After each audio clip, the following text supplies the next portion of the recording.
السلام علیکم، میں ہوں محمد دانش انصاری اور آپ دیکھ رہے ہیں دانش ٹی وی۔ ناظرین، بد نظری کے 3 بڑے نقصانات ہیں۔ بد نظری سے انسان کے اندر نفسانی خواہشات کا طوفان پھوٹ کھڑا ہوتا ہے اور انسان اس سیلاب کی روح میں بہہ جاتا ہے۔ اس میں 3 بڑے نقصانات وجود میں آتے ہیں۔ نمبر 1، بد نظری کی وجہ سے انسان کے دل میں خیالی محبوب کا تصور پیدا ہو جاتا ہے۔ حسین چہرے اس کے دل و دماغ پر قبضہ کر لیتے ہیں۔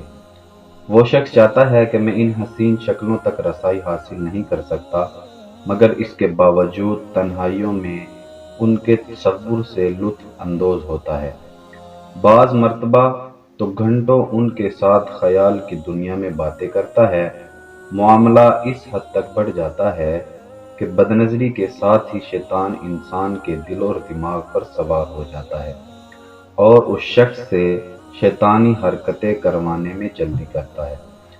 جس طرح ویران اور خالی جگہ پر تند و تیز آندھی اپنے اثرات چھوڑتی ہے، اسی طرح شیطان بھی اس شخص کے دل پر اپنے اثرات چھوڑتا ہے تاکہ اس دیکھی ہوئی صورت کو خوب آراستہ اور مزین کر کے اس کے سامنے پیش کرے اور اس کے سامنے ایک خوبصورت بت بنا دے۔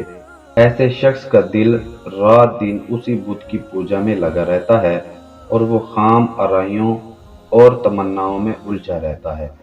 اس کا نام شہوت پرستی، خواہش پرستی، نفس پرستی ہے۔ اللہ پاک سورہ کہف میں ارشاد فرماتے ہیں، جس کا ترجمہ ہے، اور اس کا کہنا نہ مان جس کا دل ہم نے اپنی یاد سے غافل کر دیا، اور وہ اپنی خواہش کی پیروی کرتا ہے اور اس کا کام حد سے بڑھ گیا ہے۔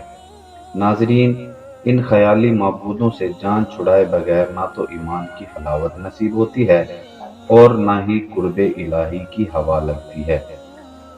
بد نظری کا دوسرا بڑا نقصان یہ ہے کہ انسان کا دل اور دماغ متفرق چیزوں میں بٹ جاتا ہے، یہاں تک کہ وہ اپنے صالح اور منافع کو بھول جاتا ہے۔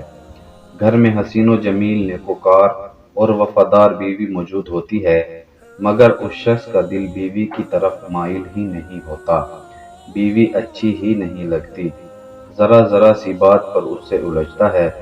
گھر کی فضا میں بے سکونی پیدا ہو جاتی ہے، جبکہ یہی شخص بے پردہ گھومنے والی عورتوں کو اس طرح للچائی نظروں سے دیکھتا ہے جس طرح شکاری کتا اپنے شکار کو دیکھتا ہے۔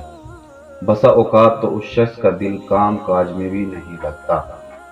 اگر طالب علم ہے تو پڑھائی کے سوا ہر چیز اچھی لگتی ہے، اگر تاجر ہے تو کاروبار سے دل اکتا جاتا ہے، کئی گھنٹے سوتا ہے مگر پرسکون نیند سے محروم رہتا ہے۔